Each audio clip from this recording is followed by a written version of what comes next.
starts right now. A family of 7 loses their home right as school starts, but their feeling of hopelessness has subsided thanks to their loving community. Yeah, that's right. Donations tonight pouring in to help replace their belongings destroyed in a fire on Thursday. The family tells the Night Team's Camelia Juarez they are overwhelmed with gratitude.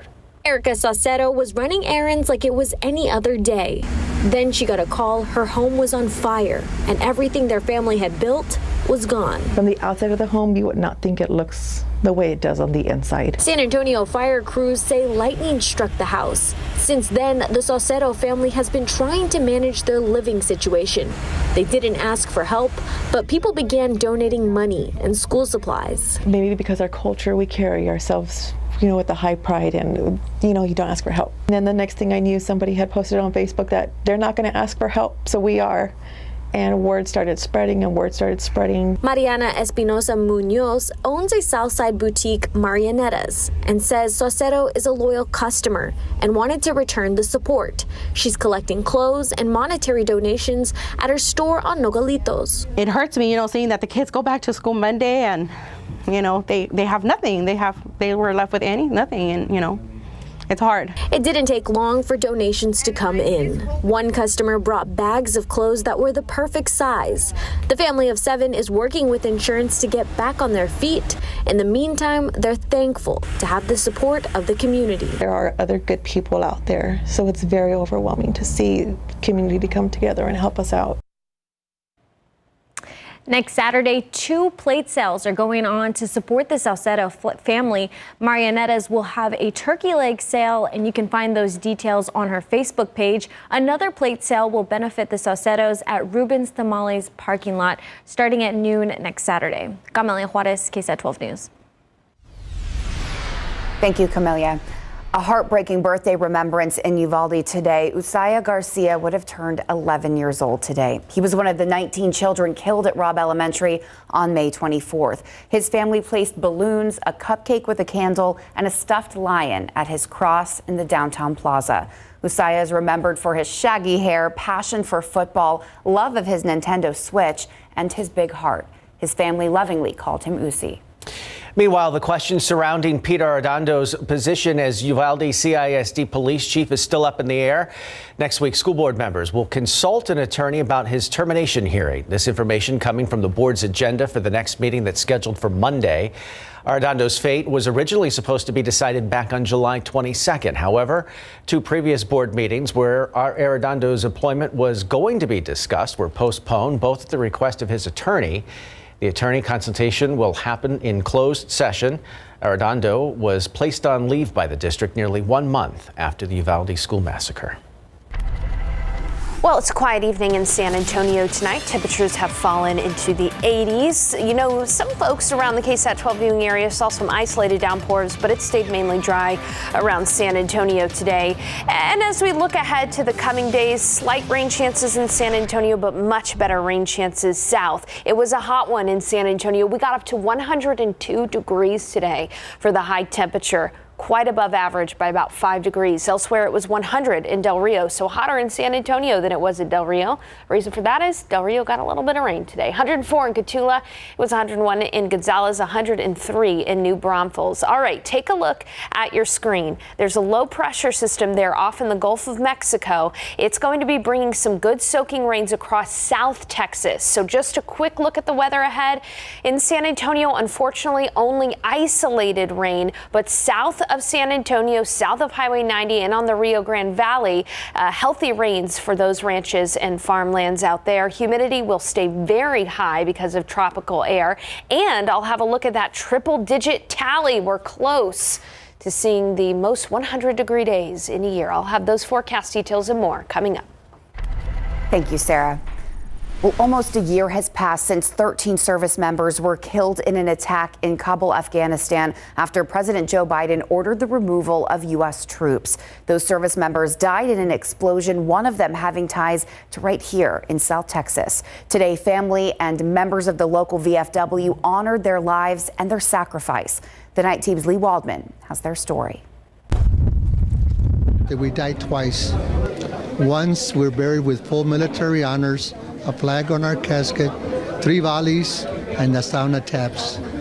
The second time we die is when no one remembers our name. The names of 11 Marines, 1 soldier, and 1 Navy corpsman killed last August in Kabul were remembered in a flag retirement ceremony at VFW Post 8397. David L. Espinosa, age 20, of Rio Bravo, Texas. One Marine from Texas, David Espinosa. We were able to get a hold of the family. David Espinosa was only 20 years old when he was killed. He was a Lance Corporal in the Marine Corps. Espinosa's mom and stepdad say their boy always knew what he wanted to do when he grew up. He wanted to join the Marines. He just loved helping people. In middle school, he wanted to join some sort of military.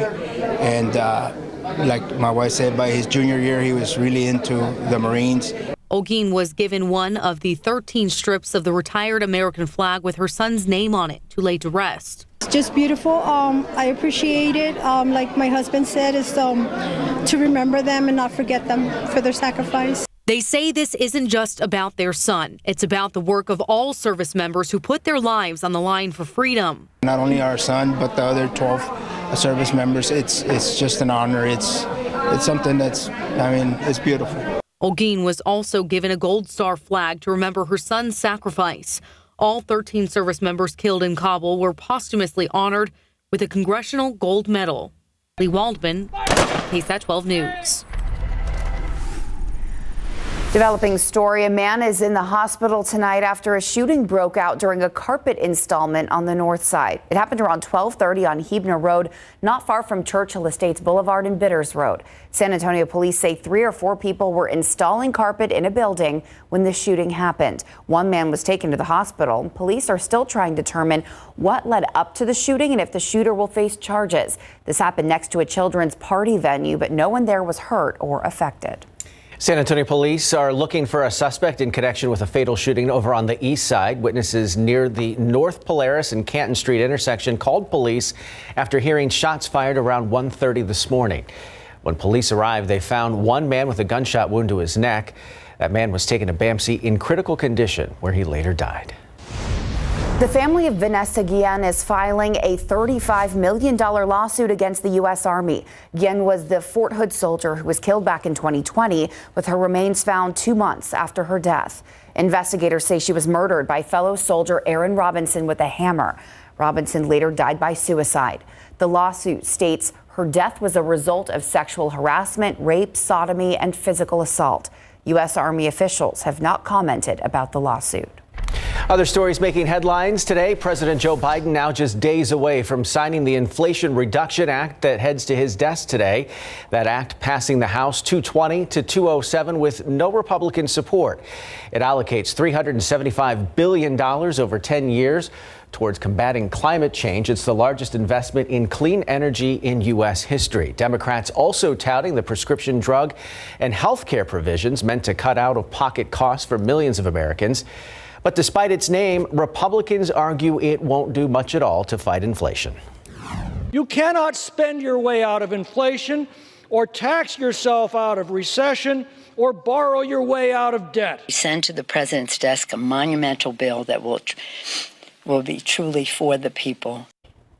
Democrats say the bill will reduce the federal deficit by $300 billion and will pay for itself with taxes on corporate stock buybacks and a new 15% minimum tax on companies making at least $1 billion a year. President Biden expected to sign that bill into law next week. 2 local organizations are joining forces to keep the San Antonio River clean. Today, dozens of volunteers were out picking up trash. The groups say whenever it rains, trash usually ends up in the river, especially near the source of the water. Volunteers were out with gloves and trash bags, picking up all they could see. They say this is a problem everyone should care about and that we all play a part. A lot of small behaviors from thousands, millions of people contribute to this massive problem. And we need some city support and city solutions for the control of trash at the source points, not at the end points. Both groups picked up more than 650 pounds of trash. They say they are always looking for volunteers. In our latest Trust Index, we're breaking down the fact from fiction when it comes to the monkeypox outbreak and how to know what's real and fake information on the internet. Plus, short staffing causing health violations for one local Mexican restaurant. We go behind the kitchen door to see how workers got the score dropped by 10 points. And ready or not, back to school season is here, but not just for the little ones. We check in with students at Texas A&M San Antonio about how their move-in day went today when we come back.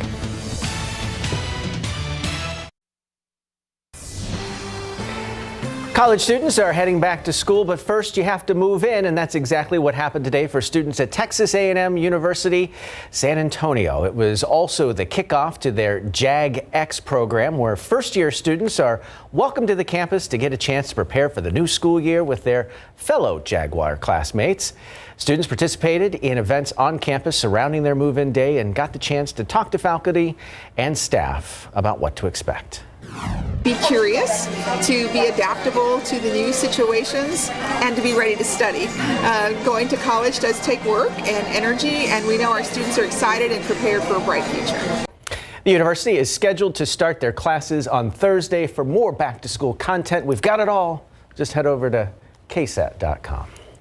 Well, let's head over to Sarah. You're tracking some almost record triple digits. Yes, we are firmly in the second place now for the number of 100-degree days. Today made 58, a staggering 58 100-degree days recorded at the San Antonio International Airport this year. We are one day off of 2009 when we had 59 triple digits days. Let me tell you, I'm not a betting woman, but I think that we're going to get there. I really do. We have got quite a long way of summer left to go. I think we're going to take the cake there. 2022 will be the year with the most 100-degree days on record. Some folks across the coastal plain got some decent rain in Cuero, just north of Cuero in DeWitt County, 0.8 of an inch of rainfall, half an inch near Goliad, and then we saw some very spotty showers out near Seguin, only about 1/10 of an inch of radar estimated rainfall there. Then off to the west near Lakey, Concan, Uvalde got an isolated shower and storm this afternoon. And then out near Del Rio, just south of Amistad Reservoir there, about half an inch of rainfall there just north of the city center of Del Rio. So some folks did get rain, not really here in San Antonio, and that's going to be the case over the coming days. In San Antonio, really our chance for rain is only about 30%. Much better rain chances south of San Antonio. 86 degrees outside, still feels like 90 because of high humidity. There is that low pressure system. You'll notice how with the loss of daytime heating, a lot of the rainfall has dissipated. So as we see this low moving onshore tomorrow, during the peak heat of the day, we should see scattered showers and storms blossoming around this tropical moisture. Let me take you through the FUTURECAST. As we head into the overnight hours, Corpus Christi is going to start to get a lot of rain as that low pressure system flings some tropical moisture onto shore. Tomorrow in the afternoon, we may get one or two isolated downpours around that I-35 corridor, but again, you'll notice that most of the rainfall is confined south of Highway 90 into deep South Texas. This is a snapshot of tomorrow afternoon. As we head into tomorrow evening, we'll lose a little bit of that daytime heating, and that low will be moving through Webb County in Laredo. And then as we head into the day on Monday, we'll start to see a few more showers and storms blossoming. Again, one or two bands of tropical moisture flung our way in San Antonio. Chance for rain's only about 30% early on Monday. Much of the rainfall will be across the Winter Garden region, well south of San Antonio. And then by Monday evening, that low is going to be off to the west, taking rain chances as a whole with it. So how much rain could we see? Not much in San Antonio, maybe up to 1/4 of an inch of rain, less than that up in the hill country. Again, we'll be lucky if you see some downpours around the Alamo City. But this is good news for those who are farmers and ranch owners south of San Antonio, because up to 1 inch of rain is possible for areas like Cotulla, Carrizo Springs, Eagle Pass, Del Rio, Beeville.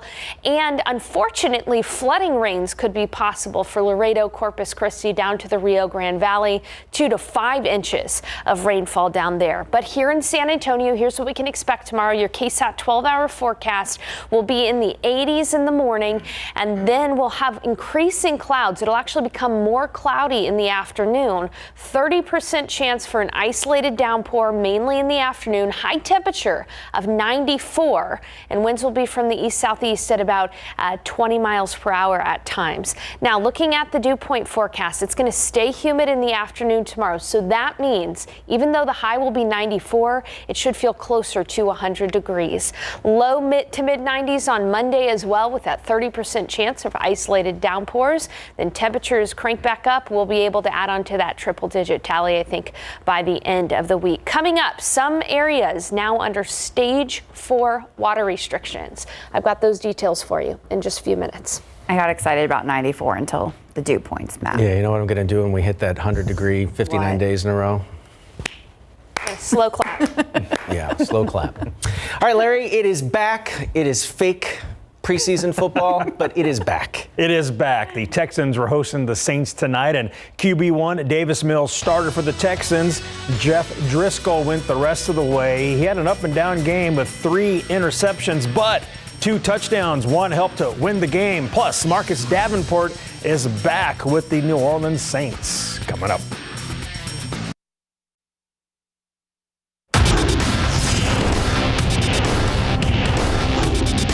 It doesn't really impact anything. It's just something I notice. You know, at this point, you know, putting my hand on the ground, you notice things. Like, it feels normal, but there's always going to be something missing. Marcus Davenport went old school like San Francisco 49ers great Ronnie Lott once did and had part of his pinky amputated in big board sports. Pro football coverage powered by Davis Law Firm. Texans and Saints kicked off preseason play tonight at NRG Stadium. Quarterback Davis Mills started for Houston, and he went 3 for 3 for 14 yards passing in his only series. Quarterback Jeff Driscoll had a mixed first half, throwing an interception, and then this 4-yard touchdown to Jalen Kemp in the second quarter. It's 10-7 Texans. It was tied 10-all at halftime. Third quarter, Driscoll throws deep to Chad Beebe, but not deep enough. The ball is deflected, and Justin Evans makes a diving interception that will lead to a Saints field goal and 13-10 lead. But Driscoll leads a comeback. Less than 25 seconds to go. 3rd and goal at the 6. He finds Jaleel Johnson for a 6-yard touchdown. The Texans lead at 17-13, and they win by that same score, 17-13. All right, Dallas is playing in Denver right now, and the Cowboys trailed 17-0 at halftime, and that's still your score entering the fourth quarter. Cowboys wide receiver and Warren High School alum Dennis Houston had 1 catch for 18 yards in the first half. Jalen Hurts and the Eagles hosting the Jets for their first preseason game last night. First quarter, Hurts rolling out wide to the right. He makes it a yard past the line of scrimmage when Quincy Williams comes in with a late hit. Williams was leading with his head and made helmet-to-helmet contact. That's an easy, unnecessary roughness call for the refs. Eagles head coach Nick Sirianni was not happy, and he yelled obscenities at Jets head coach Robert Saleh. Hurts went 6 for 6 for 80 yards and 1 touchdown while playing just 1 series. Later in that quarter, Jets second-year quarterback Zach Wilson scrambles and goes down on a non-contact play. He suffered a bone bruise and a meniscus tear. He is expected to miss 2 to 4 weeks. After starting training camp on the physically unable to perform list, Saints defensive end Marcus Davenport returned to practice earlier this week in limited fashion as he continues to work his way back from injury. He had off-season shoulder surgery, and he also had the top part of his left pinky amputated. He originally injured the finger during his junior season at UTSA, and a plate was put in it last year. The plate broke, however, causing an infection that led to amputation. Entering his 5th season, Marcus says he still hasn't played his best pro football.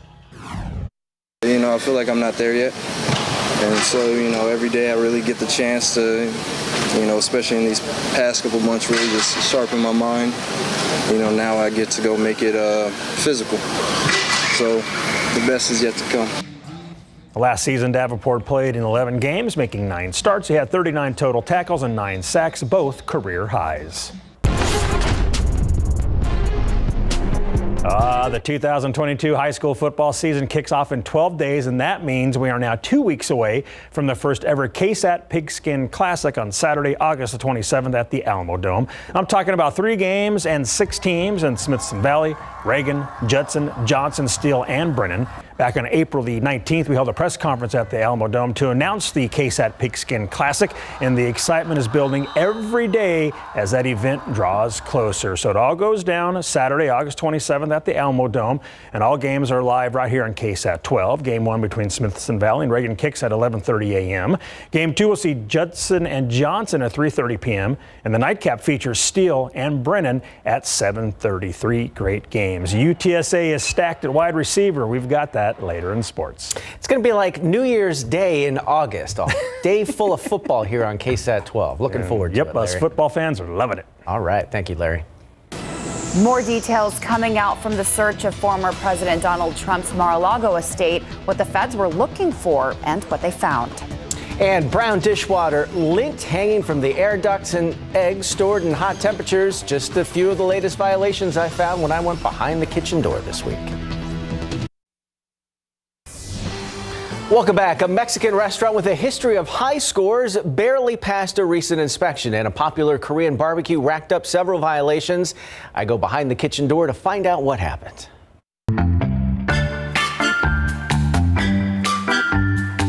I'm with KSAT. I wanted to see if we could talk to you about your recent.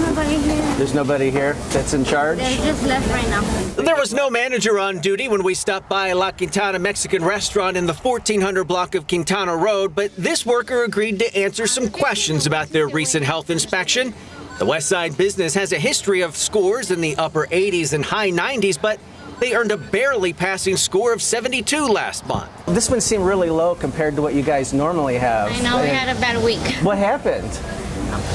We're short-staffed. The inspector noted eggs that were temped at 81 degrees, well above the required 45. A knife was used, wiped with a cloth, and returned to a magnetic holder without being washed. An employee was seen washing his hands for just 4 seconds without soap before returning to work. The dishwashing water was brown, and there was lint hanging from the air ducts above the cook's line.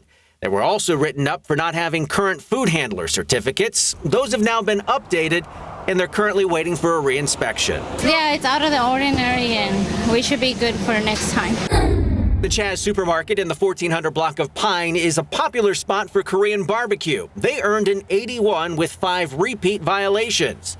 Toxic chemicals were being stored above food. Ice packaged for sale was improperly labeled. There were dead insects in a back storage room that required a detailed cleaning. Dust had accumulated on vents in the kitchen, and there was a black residue in the reach-in cooler. That's what's behind the kitchen door. Gerber. Want to know who has good scores and who doesn't? Well, we have a new tool for that. You just scan this QR code with your phone. It'll take you right to a new mapping tool that we just debuted this week, and it'll show you the scores for San Antonio businesses. The reports go back 2 years and are frequently updated. Some of the information's not there. We're still working on it, getting the kinks worked out, but you can get there now and check it out. It's a good tool to have. It is. All right, well, the search warrant used in the FBI raid of former President Trump's estate, now unsealed, has shed some light on what the FBI was looking for. Agents were searching for evidence of 3 potential crimes: violations of the Espionage Act, unlawful removal of public records, and obstruction of justice by concealing, altering, or destroying records to impede an investigation. The night of the search, Trump's attorney was given a copy of this receipt detailing what federal agents say they seized, which included 4 sets of documents marked top secret. Earlier this year, the Department of Justice issued a subpoena and sent a small group of federal agents to Mar-a-Lago, all part of a months-long effort to retrieve the documents before having to execute the search warrant on Monday. New developments now in the fatal shooting on a film set in New Mexico that claimed the life of a cinematographer. A new FBI analysis contradicts Alec Baldwin's account of what happened that day. One of the FBI's key findings after testing the firearms, they concluded the gun, quote, could not be made to fire without the pull of the trigger, end quote. An FBI lab report shows the 4 people they tested, the only prints found on the ammunition box were 2 of Rust armorer Hannah Reed's fingerprints. Now, back in December, Baldwin described the moments the gun went off. She's guiding me through how she wants me to hold the gun for this angle. And I draw the gun out and I find a mark. So I take the gun and I start to cock the gun. I'm not going to pull the trigger. I said, do you see that? She goes, well, just cheat it down and tilt it down a little bit like that. And then I let go of the hammer of the gun and the gun goes off. Now, Baldwin has remained adamant that he never pulled the trigger. In a statement about their investigation findings, the FBI says the manner of death is best classified as an accident. Well, if you're planning to take a cruise anytime soon, you may not need to have a COVID-19 vaccination. Starting next month, 4 major cruise lines are dropping their vaccination requirements for some sailings. Carnival Cruise Line and Princess Cruises will no longer require guests to apply for a vaccination exemption for most voyages that are fewer than 16 days. And Royal Caribbean and Celebrity Cruises will welcome all passengers who meet testing requirements on some sailings. Well, it's no secret that this drought this year is the worst drought we've seen since 2011. And we're starting to see, even more restrictions for Edwards Aquifer permit holders. Today, the Edwards Aquifer Authority announced stage 4 water restrictions for those who hold permits for the Edwards Aquifer. And the reason why is that the springs, Comal Springs in New Braunfels, the stream flow is below 100 cubic feet per second. And the thing is that that's the lowest stream flow since 2014, November of 2014. Now, if you're a SAWS customer, I don't want you to worry because SAWS is still under stage 2 water restrictions. SAWS has expanded its portfolio, so things remain a status quo as far as restrictions go for SAWS customers. New Braunfels utility customers, you're still in stage 3. It's the other Edwards Aquifer permit holders that are now under stage 4, 40% water reduction. All that jargon, I wrote an article about it on KSAT.com. You can read some more information about it. In the next 2 days, we're going to have isolated showers and storms in San Antonio. 30% chance for rain. Much better rain chances south of San Antonio. I've got those details coming up. All right, we'll see in just a few, Sarah. But first, there's a lot of misinformation surrounding the monkeypox outbreak, and we put that information through our Trust Index to let us know what is fact and what is fiction. We'll show you the results next. Monkeypox cases here in Bexar County are on a slight incline, now reaching 17 cases as of Friday. And while that number remains low, there are still plenty of questions and misconceptions about this virus. Dr. Frank McGeorge with our sister station WDIV in Detroit put some of those questions through the Trust Index to come up with some answers.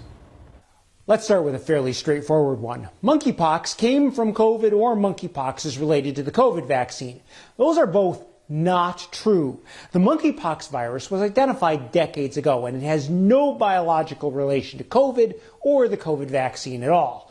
Now, here are some more monkeypox claims. One claim making the rounds is that monkeypox leaked or was purposely released from a lab.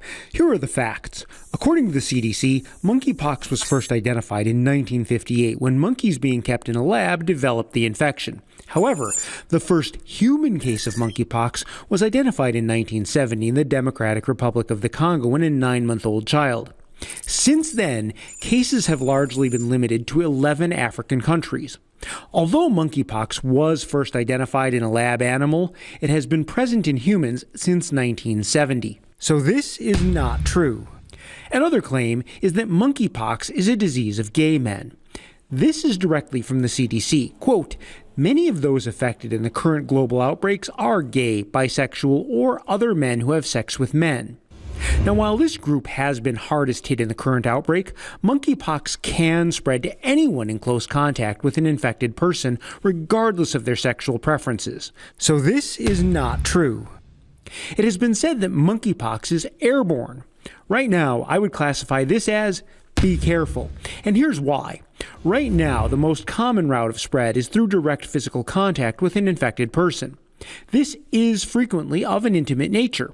Now, the virus can also spread through objects, particularly clothing and bedding that have been in contact with monkeypox sores. However, respiratory secretions can also be infectious, specifically with close, prolonged face-to-face contact or from large droplets that you might find in a cough or a sneeze. So far, though, there is no evidence that it's airborne from any distance in the same way that COVID or the flu spread, but research is ongoing. Now here's one more claim being circulated, that if you've had the smallpox vaccine, you're protected from monkeypox. This is actually true. In fact, the currently used vaccines for monkeypox are smallpox vaccines. Now, prior research suggests the smallpox vaccine is 85% effective against monkeypox. The only warning would be that the last time smallpox vaccines were given to the U.S. population was in the 1970s, and for many people, their immunity will likely have decreased. Dr. Frank McGeorge, KSAT 12 News. Well, if you want to submit a question for us to run through the KSAT Trust Index or have any Trust Index stories that you want to look up, just scan the QR code on your screen or go to ksat.com/trustindex. We'll be right back. I am so tired of the heat, I booked a flight up to the Midwest for October to go see some leaves with the family. Oh, that's awesome. And I'm going Tim. to look forward to that the rest of the summer as we keep racking off these 100-degree days. Hone in, because it's not going to be over. Fall up in the Midwest. Oh my goodness, yes. And you know, some people got some good rain Thursday and somewhat on Friday. I was not one of those people. I missed out on the rainfall too. So I feel your pain. The hit or miss showers and downpours, that's going to be the norm for us over the coming days. We do have some healthy rains though in store for deep South Texas. So, as you know, a lot of farmers and ranchers have been struggling with this extreme and exceptional drought. So these rains in South Texas are going to be helpful for at least some folks around Texas. That is the positive news. The not so positive news is that this will not be a big widespread rainmaker for San Antonio, unfortunately. Here's that high-res FUTURECAST for you, showing some tropical moisture working its way onshore overnight tonight. Corpus Christi, Port Aransas going to start getting some heavier rains by early tomorrow morning. And then as we go through time tomorrow, a few tropical downpours could be slung near that I-35 corridor after lunch towards San Antonio. Chance for rain in the Alamo City, only 30%. But you can see as we go forward in time on the high-res FUTURECAST just how much better the rain chances are for deep South Texas. This is tomorrow afternoon. So areas like Beeville, Live Oak, Cotulla, southern Atascosa County have a good chance for heavier rain tomorrow. And then as we head into Monday, that low will start to bring some heavier rains for Cotulla, Laredo, Eagle Pass, and even early on Monday, there is the potential that the Monday morning commute could be damp in spots around San Antonio. But as you can see, the chance for rain is only about 30% around San Antonio, with much better rain chances for our friends out west closer to the Rio Grande on Monday. Then that low pushes off to the west and we're going to see our rain chances pretty much go with it. So yeah, unfortunately, the rain chances in San Antonio do not look good tomorrow and Monday, but there is the chance for an isolated downpour, about a 30% chance there. And then south of Highway 90, about a 40% chance, and even further south toward the Rio Grande Valley, 70% chance for healthy downpours there. And those areas could actually, in fact, face some flooding issues too.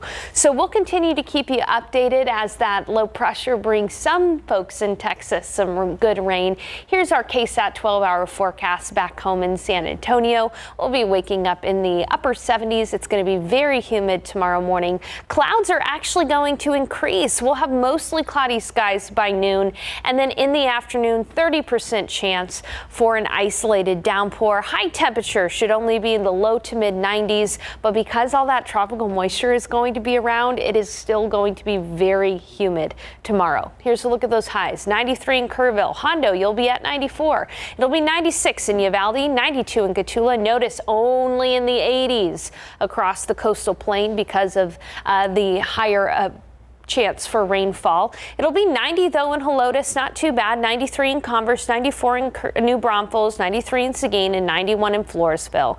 But as I mentioned, that tropical moisture humidity will stay high tomorrow, so it'll feel closer to 100 with the high heat index value. Today made 58 100-degree days. We'll add on to that probably by Thursday and likely going to see the most 100-degree days ever in a year in San Antonio's recorded history because of how hot and dry this summer has been. I'm not surprised. Neither am I. I have no surprise, but that's okay. We'll get through it. All right, Larry, when the season starts, UTSA Roadrunners QB1 will have a target-rich environment. That is a true fact, Tim Gerber. Their top 3 receivers coming back ranked in the top 19 last season in Conference USA when it comes to receiving yards. So, yes, Frank Harris is very happy when it comes to his receiving core. And O'Connor volleyball is off to a red-hot start this season coming up.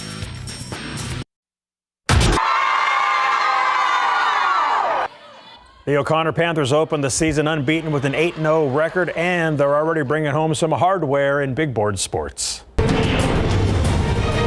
UTSA quarterback Frank Harris smiles, and you bring up the Roadrunners' top 3 wide receivers in Zachary Franklin, Joshua Cephas, and DeCorian Clark. The 3 seniors accounted for 73% of the team's receiving yards and 80% of touchdown catches last season as juniors. They combined for 2,600 yards and 25 touchdowns. That's incredible.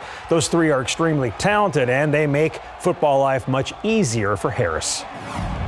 Make me look better than what I am. I just throw the ball up to those guys. My bad. They're going to catch it every single time, whether it's a bad pass or not. Even if it is a bad pass, I tell them it's my bad, but they get mad at themselves because they still think they should be able to catch it. So those guys are competitors. They want the ball all the time, which I love, and they're going to go get the ball anytime the ball is up there in the air. And it's just easy to play with those guys because they're going to make them right every time. UTSA is deep in talent and a wide receiver and should be a huge strength for them this season. San Antonio FC looking for their second straight win at home against Las Vegas Lights FC. And check out this shot. 34th minute, Nicky Hernandez blasted inside the far post from a sharp angle to give the home side a 1-0 lead. That was beautiful. And right before halftime, they strike again. This time, Hernandez sends the free kick into the box, and Jazir Kamiri heads it in and off defender Alex Lotta for a 2-0 lead at the break, and San Antonio FC goes on to win it 2-0.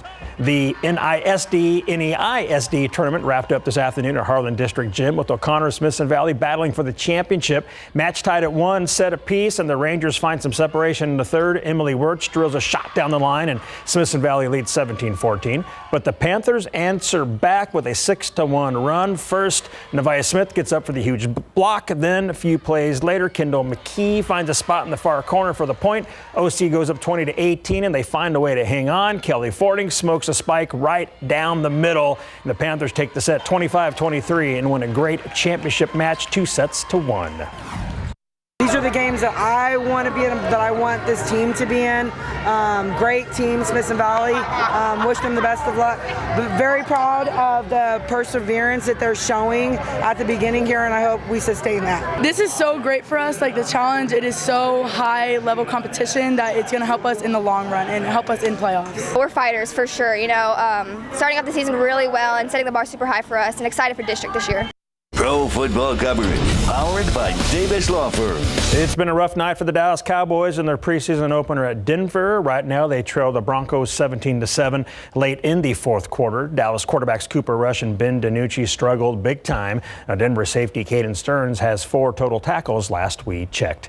In Major League Baseball, the Astros continue to pace the American League. Bottom of the first inning, Alex Bregman homers left center field for a quick 2-0 advantage. His only hit put Houston on top for good. The Astros cruise 8-0, improving to an AL best 74-41. Also, the Rangers beat the Mariners 7-4, and the Missions topped the Rough Riders by a final of 5-4.